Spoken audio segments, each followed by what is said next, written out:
In the pulsating heart of the Pantanal, where the sun spills its liquid gold over the infinite plain, a bull of noble race reigned in a silent majesty.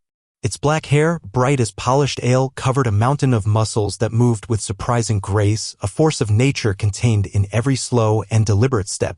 He was the lord of that green pasture, a lone monarch in a kingdom of high grass and vast sky. His life was a ritual of peace, a smell of damp land smells, and the sweet aroma of vegetation. He did not know fear, just the quiet certainty of his power, the sovereignty that emanated from his imposing possession, his horns that crossed the firmament. Each dawn found him in the same place, the imposing clipped silhouette against the pink dawn, the warm steam of his breathing mixing with the morning mist. He grazed unhurriedly, the rough tongue ripping tufts out of grass with a rhythmic and constant sound, the only sound to break the primordial silence of the landscape. His dark and deep eyes watched the horizon with an ancient melancholy, a loneliness that only the most powerful beings seemed to carry. It was an existence of pure strength and serenity, an unchanging cycle of sun and rain, pasture and rest, a lone ballet in the green immensity that extended to where the view reached, a whole world contained in its quiet perception. He knew every sound of that place, the tinnitus of insects at noon, the so-called distant from a series at dusk, the cocks of frogs when the night descended and brought the freshness. Its memory was a map of that earth, every puddle of water, each tree shadow, each clearing where the grass was more tender. He was a kind giant, a titan who only asked for the peace of his dominion, the continuity of his slow days, and without disturbance. Loneliness does not afflict him, it was the air that breathed, the condition of his royalty. Little did he know that on the banks of his kingdom, another, much more hungry and desperate loneliness watched him with yellow, fire eyes. The force emanating from him was almost palpable, an aura of power that kept the minor predators at a distance, an invisible barrier built with pounds of muscle and an indomitable will. He was the apex of the herbivorous food chain, a monument alive to resilience and adaptation. Their wide and heavy hooves left deep footprints on the soft earth, the marks of a king in his daily round by his territory. He was the embodiment of the earth, strong, resilient, and seemingly eternal in his routine. A brute force, a peaceful soul, a giant who had no enemies at his height, or so he thought of his calm and confident loneliness. The noon sun was often submerged him to his chest in a pond of calm waters, pushing the heat and insistent insects away. There he was even more majestic, his head held high, the horns like a rustic crown pointed to the blue sky. It was a moment of contemplation where the world seemed to stop, suspended in the stillness of the water and in the heat of the sun. He saw the alligators sliding in the distance, the capybaras grazing on the bank, all respecting their space, their dominant presence. It was a fragile harmony, a balance of power that he, in his innocence, believed to be perpetual without suspecting the sneaking shadow.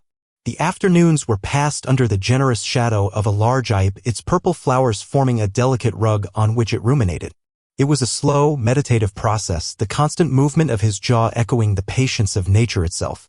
He closed his eyes, surrendering to the chatter of the heat, the safety of his sanctuary.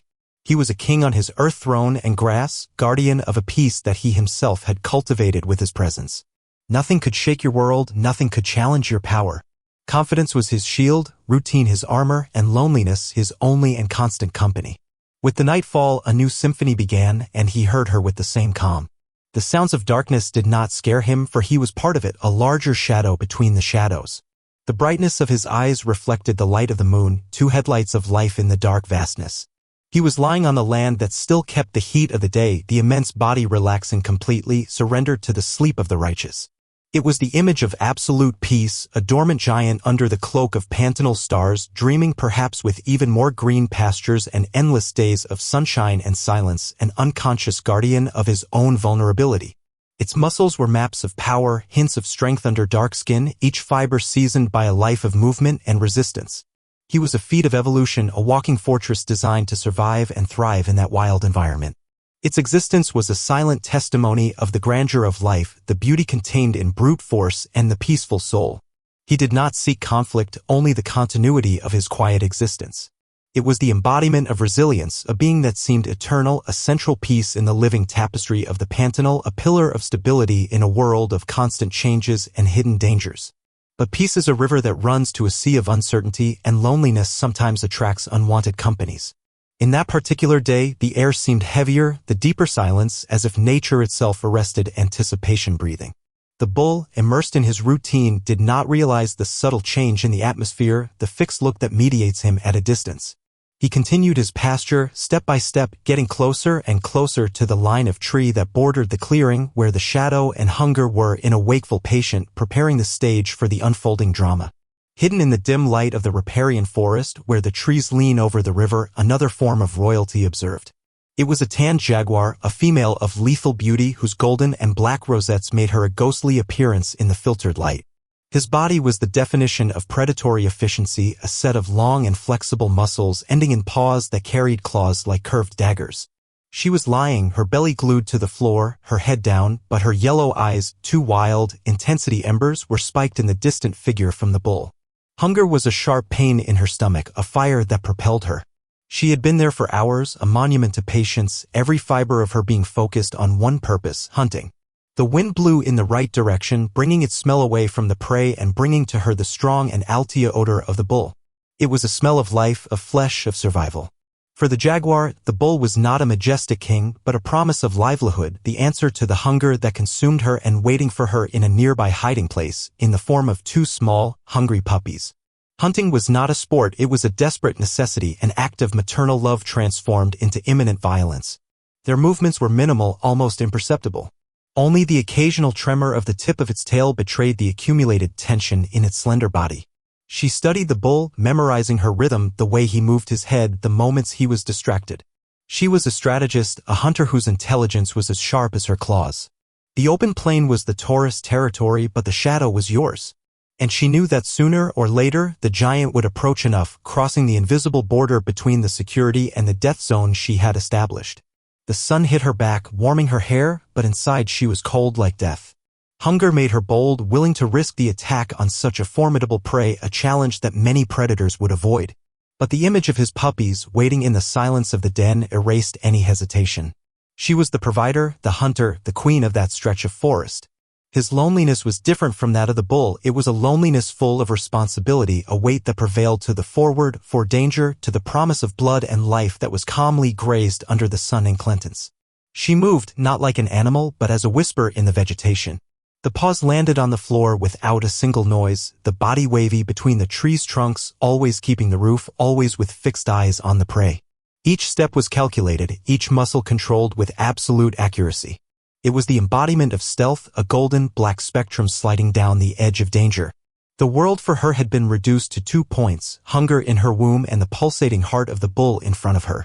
The rest was just a blur, a scenario for the final act. The distance slowly diminished, meter to meter, each conquered with a predator patience. The jaguar could smell the strongest bull now, could almost taste the blood in his mouth. The anticipation made your muscles vibrate, an electric current running through your body. She stopped behind a tangle of vines, one last barrier before the open field.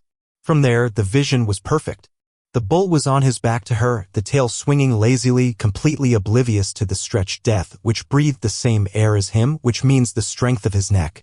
His lips bowed back, revealing white and formidable prey, a silent promise of violence.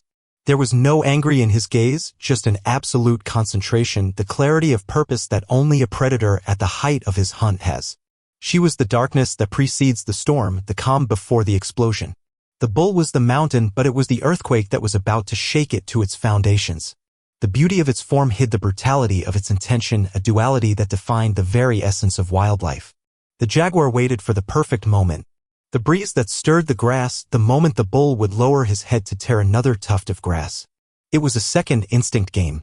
His mind, a biological computer in tune by millennia of evolution, processed all variables, distance, speed, angle of attack. She couldn't make a mistake. A mistake against an opponent of that size would be the last. The responsibility for its puppies weighed on each decision, making accuracy a matter of life or death, not just for it, but for its lineage. So the moment has come. The bull turned slightly, exposing the flank, his head down. It was the invitation, the opening she expected. His body contracted like a steel spring, the rear muscles accumulating all the energy of his hunger, his need, his instinct. The world seemed to go on slow motion. The sound of insects disappeared. There was only her and the prey. The shadow was ready to leave the woods and throw itself over the light, to transform the piece of pasture into a whirlwind of fury and survival. The bull, pleased after its meal in the lagoon, moved toward the highest and denser grass that grew near the tree line, where soil moisture guaranteed richer vegetation. He walked with the same confidence as usual, the slow pace of his steps marking the passage of time. The air was hot and still, and an unusual silence was beginning to settle, but his mind was focused only on the promise of that fresh grass. He did not see the birds that suddenly shut up on the branches. He did not feel the subtle change in the atmosphere, the tension that accumulated as electricity before lightning. The jaguar, seeing his prey approaching, felt his heart beat faster against the ribs, a war drum announcing the imminent battle. She found herself even more against the ground, becoming almost invisible at the base of the vegetation. The bull was less than 20 meters, a colossal mass of life and power that would soon be available to his jump. She could see the ripple of the muscles under the dark skin of the animal, could hear the sound of its hooves sinking on the earth. It was a hypnotic view, the culmination of his long and patient expects, the moment he would risk everything. The high grass was a border, a veil between two worlds. For the bull, it represented livelihood and comfort. For the jaguar, it was the perfect coverage for the final attack. When the bull plunged his head into the high vegetation, the world disappeared to him for a moment, his peripheral vision blocked by the green stems. It was this moment of vulnerability that the jaguar explored. She moved forward, leaving the protection of the woods to the protection of the grass, a ghost sliding down a green corridor, closing the final distance with a terrifying speed and silence. Suddenly the bull raised his head, a primordial instinct firing an alarm into his brain. The silence. It was the silence that warned him. The constant tinnitus of life in the Pantanal had ceased. He sniffed the air, and for the first time that day, captured a strange odor, a dangerous feline smell that did not belong to that open pasture. His muscles stiffened instantly, calm giving way to a state of full alert. He turned his head massive, his wide eyes looking for the source of the threat, but the high grass hid the danger that was already too close. The meeting was an explosion of movement in silence. The jaguar broken from grass like a golden and black arrow, a blur of speed and deadly intention. There was no roar, only the sound of the air being displaced and the thud of his body colliding with the flank of the bull. The claws, sharp like razors, they stuck deep into the thick skin, seeking a firm grip on the mountain of muscles that was its target. The bull, caught by surprise, released a howling of pain and fury, a sound that tore the silence and echoed through the plain. Peace had been shattered. The quiet pasture has become a combat arena. The bull, in a spasm of pain and instinct, began to jump and rotate, trying to get rid of the predator that clung to his back like a demon. The jaguar, in turn, struggled to maintain its position, trying to climb toward the neck, the vulnerable point where its powerful bite could end the fight. It was a whirlwind of brute force against lethal agility, a shock of titans in the middle of the high grass, which folded and broke under the weight of battle. The bull eyes were red of fury, the initial surprise replaced by a wild determination of surviving. He had never been challenged that way, there was never a clause on his skin. He ran wildly, dragging his jaguar, beating against tree trunks hoping to dislodge his aggressor. The jaguar, with the jaw clenched, endured the impact, the clutches spiked, refusing to release. She could feel the immense power under her, the strength of a giant fighting for her life with every gram of her being. The dust climbed, mixing with the smell of sweat and blood. The green grass was now stained red. The meeting, which had been prepared in silence and patience, was now a chaos of sound and fury. They were two forces of nature, the immovable object and the irreformable force colliding in a terrible and grandiose spectacle. Their fate would be decided there on that trampled piece of land under the impassive gaze of the Pantanal sun. The inevitability of the meeting would be resolved in the inevitability of death. For the bull, the world had become a storm of pain and panic, its peaceful loneliness invaded in the most brutal way. To the jaguar, the world was a black hair whirlwind and tense muscles, her hunger driving her to hold on, fighting, killing. The meeting in the high grass was not just a confrontation between predator and prey. It was the climax of two lonely lives, two journeys that, by a cruel whim of fate and necessity, converged to that point of violent and definitive conflict where only one could be victorious. The fight became a macabre dance, a choreography of violence and despair. The bull, a force of enraged nature, used his weight and power as weapons, trying to crush his jaguar against the ground or tear it out of his back. He spinned in tight circles, his head down, the horns cutting the air, seeking an angle to reach the feline. The pain of the clutches stuck in his loin fed his fury, turning the kind giant into a destruction machine. The sound of his scream was continuous thunder, the soundtrack of that epic battle. The jaguar, in turn, was an example of deadly tenacity. Taking her target, she was thrown from side to side, but her claws didn't give in. She was like an extension of the bull, a shadow of death that he could not shake. With a superhuman effort, she managed to climb louder, her front paws seeking the powerful neck. Its goal was clear, the nape of the neck, the ancestral technique of its species to slaughter large prey, a precise blow that could section the spinal cord and bring the mountain below. The bull, feeling the predator's movement on his back, changed his tactic. He stopped spinning and, with an explosion of strength, projected upstairs, prancing himself on his rear paws, trying to throw his jaguar over his head. For a moment the two animals were suspended against the blue sky, a living statue of fury and determination. The jaguar, taken surprise by the movement, momentarily lost the grip, its rear claws slipping. It was a fraction of a second, but in the dance of death, a fraction of a second is an eternity. Taking advantage of this brief advantage, the bull threw himself to the side with all his strength, falling heavily on the floor.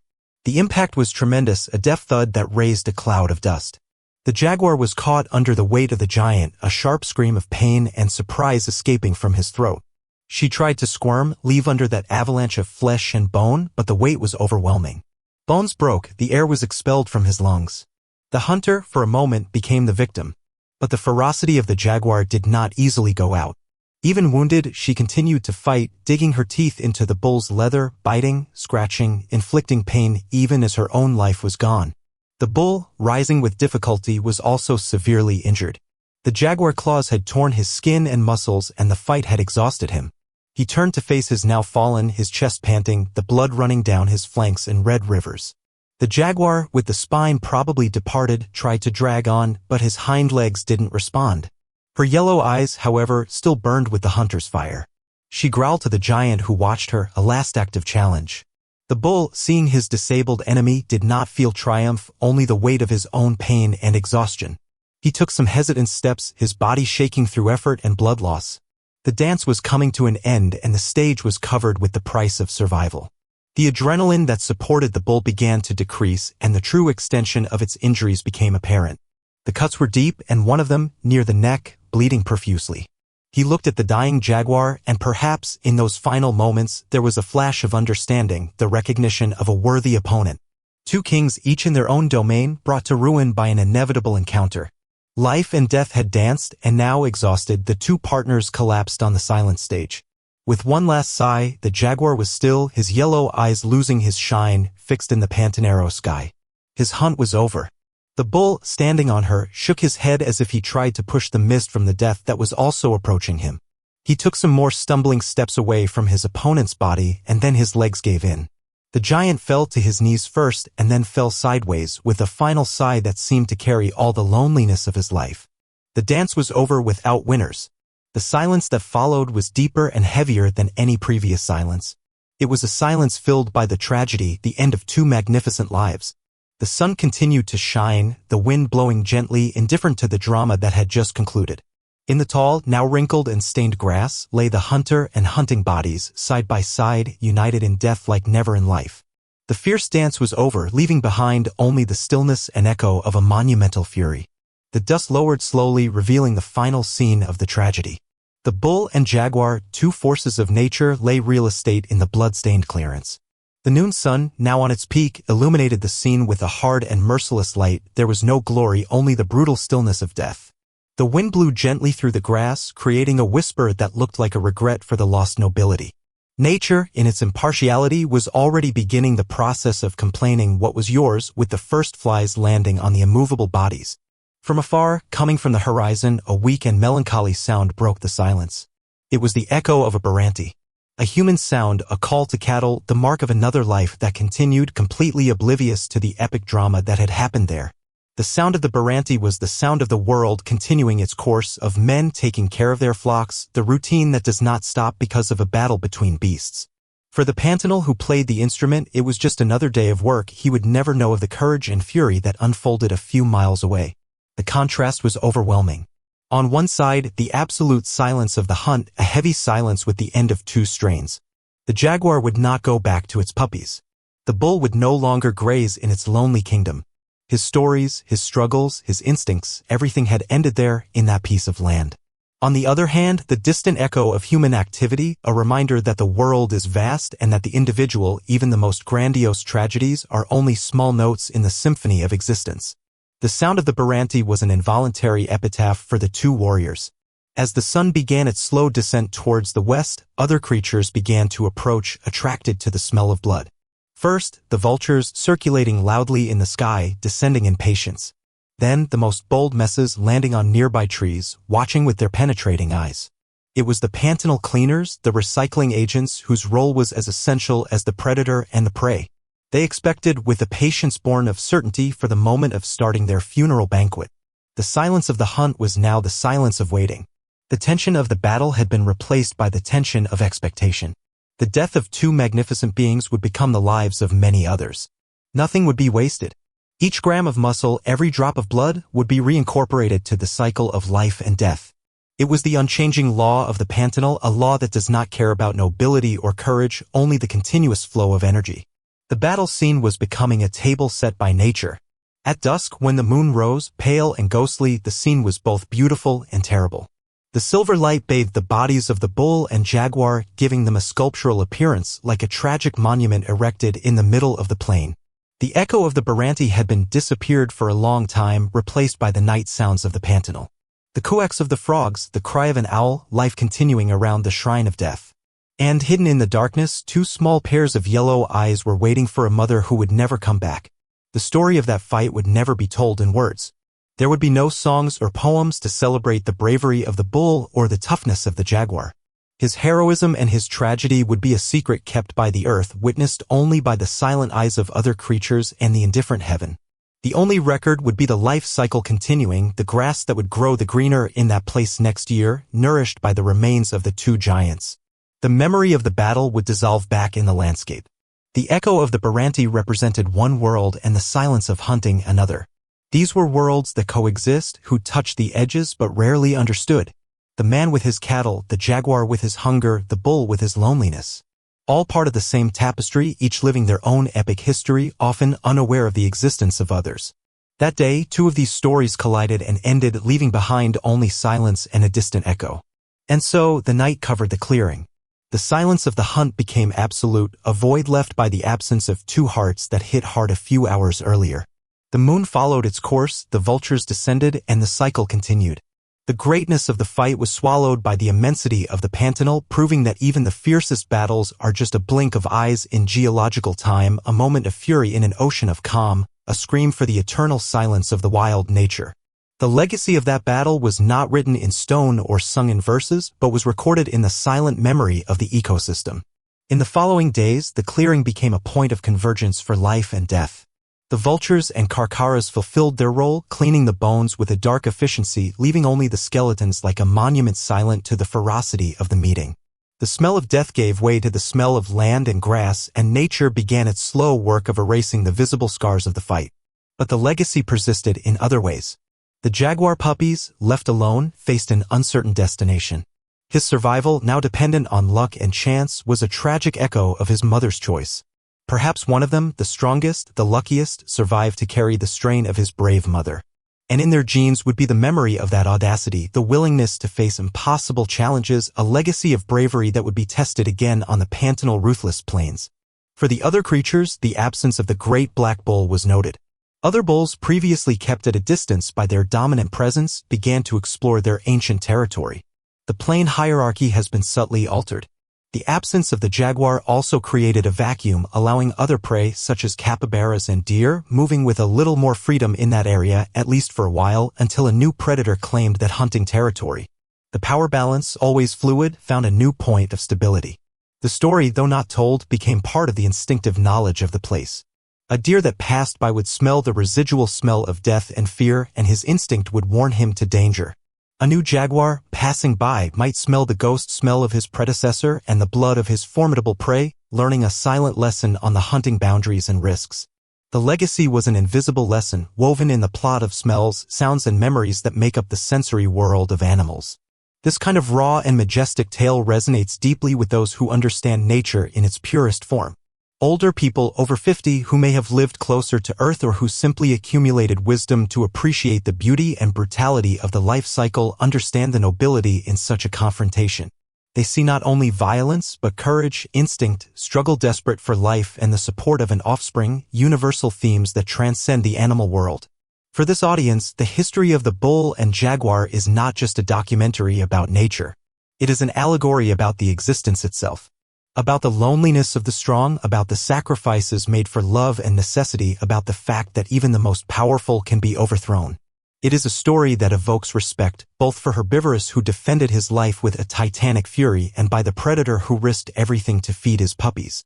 There are no villains, just protagonists in their own existential dramas. The final legacy is therefore an emotion. The emotion that the story evokes in those who imagine it. It is the admiration for the force of the bull, the empathy for the hunger of the jaguar, the sadness of their tragedy. It is the recognition that the wild world is a place of terrible beauty and a grandeur that humiliates us. The Pantanal Plain has kept the secret of that struggle, but the story, once told, plants a seed of admiration and respect in the human heart, a legacy of bravery that inspires and moves. The grass grew again, louder and louder, over the sun-bleached bones. The rain came and washed the last bloodstains. Life continued, relentless and indifferent. But for those who know the story, that clearing will never be just a piece of land. It will be the stage of a fierce dance forever, the place where two titans met and left behind an eternal legacy of courage, sacrifice, and indomitable beauty of wildlife. A legacy that echoes not in sounds but in feelings. And so, the vastness of the Pantanal absorbed another legend.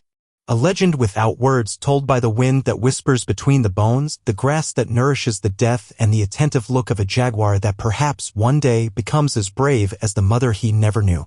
The legacy is not the end of the story, but its continuation, a cycle of bravery that renews each generation in the silent and majestic immensity of the flooded plain. In the silent immensity of the Pantanal, the tranquility of a life is about to be shattered. 1,000-pound giant, lord of her pasture, and a hungry hunter driven by the most primitive instinct. Both believe they dominate their world, but fate has drawn a bloody encounter under the scorching sun. What happens when an irreformable force finds an immovable object? The answer is not just a struggle for survival, but a legend written with claws and horns, a history of power and sacrifice that will echo forever on the flooded plain. Witness the moment when the loneliness of the pasture becomes the stage of an epic and unforgettable battle.